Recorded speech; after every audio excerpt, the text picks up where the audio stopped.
Qual é a forma mais fácil de desenformar a casquinha sem quebrá-las? A forma que eu gosto de usar é essa forma aqui.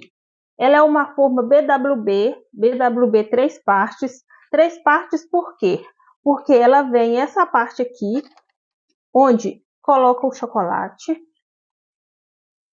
E a segunda parte é essas forminhas de silicone aqui. E por último é essa parte aqui, onde a gente vai encaixar para formar as casquinhas, para moldar as casquinhas. Essa forma ela é muito fácil de utilizar. E por ter essa parte aqui, que fica no meio, onde molda as casquinhas, facilita muito na hora de desenformar e a casquinha não quebra.